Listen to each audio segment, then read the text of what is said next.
Mesdames et messieurs, bonjour, bienvenue sur ITV. Qu'est-ce qui a retenu notre attention ces derniers mois?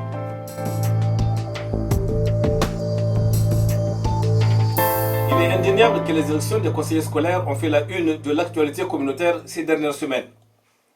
Pour la région scolaire francophone de Saskatoon numéro 5, Roger Gauthier est élu avec 32 voix, soit 51,61% face à Gisèle Rivard, 30 voix, soit 48,39%. Tout ça c'est normal. Nous souhaitons bonne chance à Roger Gauthier et bon courage à Madame Gisèle Rivard qui s'est vaillamment battue. Dans la région scolaire francophone d'origine numéro 3, c'est Denis Desgagnés, pourtant donné largement favori, qui a subi une cuisante défaite face à Rosemary Gersinger. Cette dernière a eu 173 voix contre 18 voix seulement pour son adversaire. Alors, quelle analyse peut-on faire de cette débâcle électorale de Denis Desgagnés? Dans leurs lettres de présentation respectives, Rosemary Gersinger et Denis Desgagnés ont chacun donné des informations quant à ce qu'ils entendent faire pour servir la communauté francescoise. Nous savons que Rosemary est mère de 2 enfants qui fréquentent actuellement le système scolaire francescois et titulaire d'un baccalauréat en commerce avec une spécialisation en gestion des ressources humaines de l'Université de la Saskatchewan. Elle s'est dite fière d'être diplômée du CEF. Elle attribue à l'éducation qu'elle a reçue au sein du CEF de nombreuses expériences et d'opportunités dans sa vie académique, personnelle et professionnelle.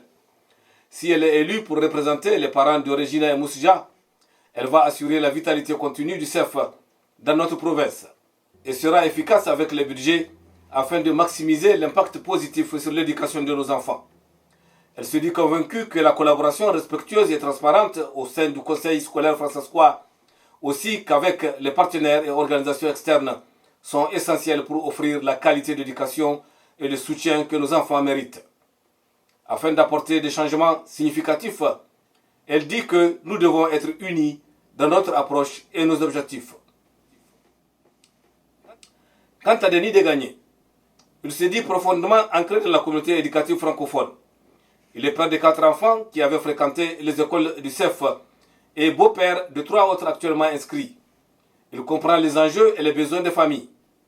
Son projet d'école communautaire citoyenne témoigne de son engagement à renforcer les partenariats entre l'école, la famille et la communauté. Aujourd'hui, il dit que sa démarche se veut positive. Il veut contribuer au développement de nos écoles, de nos familles, de nos organismes, de nos enfants, particulièrement la petite enfance, et de la communauté tout entière en favorisant la collaboration, l'inclusion et la synergie pour assurer l'avenir et la vitalité de notre belle communauté. Dans ses expériences, il a cité sa carrière dans le développement de la francophonie en Alberta, la direction générale de l'Assemblée communautaire francescoise, sa présidence et direction générale du Centre de la francophonie des Amériques et est présentement à la direction générale du réseau pour le développement de l'alphabétisme et des compétences. Mais sauf que Denis Desgagnés a oublié de notifier aux électeurs francescois de Regina et Moussia qu'il avait travaillé au sein du conseil des écoles francescoises pendant un bon moment. Le CEF, là où il veut aujourd'hui siéger en tant que conseiller scolaire. Comment peut-on commettre un tel oubli et dire aux électeurs, aux parents d'élèves, qu'on veut contribuer au développement de leur école, de leur famille, de leur organisme, de leurs enfants? Comment peut-on favoriser la collaboration, l'inclusion et la synergie pour assurer l'avenir et la vitalité de notre belle communauté francescoise en commettant un tel oubli? Où est la transparence? Le fait aussi d'avoir dit et écrit qu'aujourd'hui sa démarche se veut positive, cela doit-il nous laisser croire qu'il avait adopté une démarche non positive le temps qu'il était directeur général de l'ACF?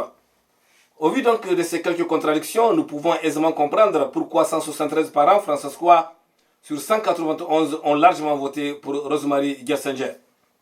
Madame, ITV vous souhaite bonne chance et bon courage pour l'application de votre programme de conseiller scolaire pour une collaboration respectueuse et transparente au sein du conseil scolaire francescois. Aussi, nous pouvons aisément constater que dans sa publication du 21 octobre 2024 intitulée « Les candidats au conseil scolaire francescois à Regina et Saskatoon exposent leur vision », Radio-Canada, notre radio provinciale, en présentant les 2 candidats, a beaucoup plus complimenté Denis Desgagnés que Rosemary Gersinger. Cela nous laisse aussi douter de l'impartialité dans le traitement de l'information au niveau de cette institution provinciale et au traitement basé sur des relations d'amitié que nous n'hésiterons pas à creuser davantage dans un futur proche.